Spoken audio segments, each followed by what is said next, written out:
Next, we're going to find the area of a triangle. And it is not a rectangle. It is not a parallelogram. If it were a rectangle, I would know exactly how to find it.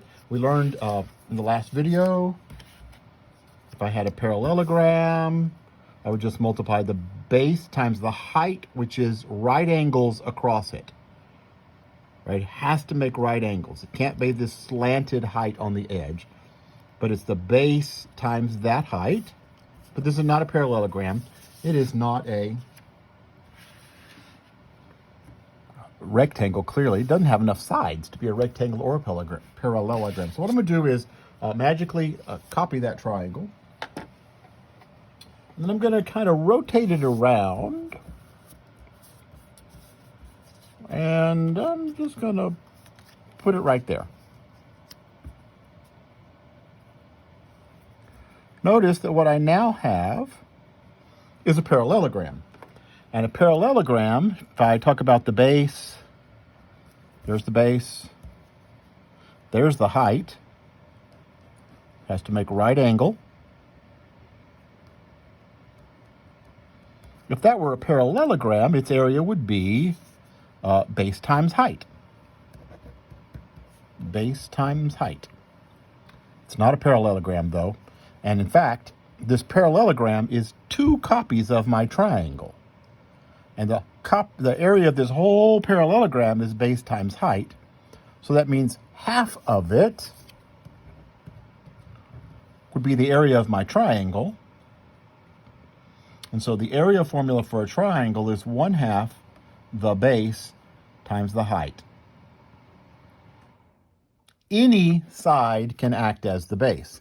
It becomes really bizarre when, say, I want that one to be the base.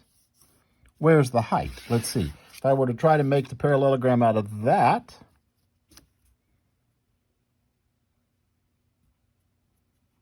I would have to say the height is here. Right? It's not even in the picture. But if this is the base of my triangle, then there is the height of my triangle. Right? It has to come down to this line with a perpendicular, 1/2 base times height. Okay, the last quadrilateral we want to talk about is trapezoid. Remember what a trapezoid is? It has two parallel sides, and the other two sides aren't parallel. So, because if the other two sides are parallel, we'd have a parallelogram and we would know how to do this. So, the two sides that are parallel, we're going to call base 1 and base 2. They're two bases, base 1 and base 2. So, I want to know the area of that. It's not a triangle, so I can't do 1/2 base times height. It's not a rectangle. It's not a parallelogram. So, what I'm going to do is I'm going to make a copy of it. There's copy. And I'm going to take this and I'm going to flip it around and I'm going to put it here. Man, it looks like the state of Tennessee. That's a parallelogram.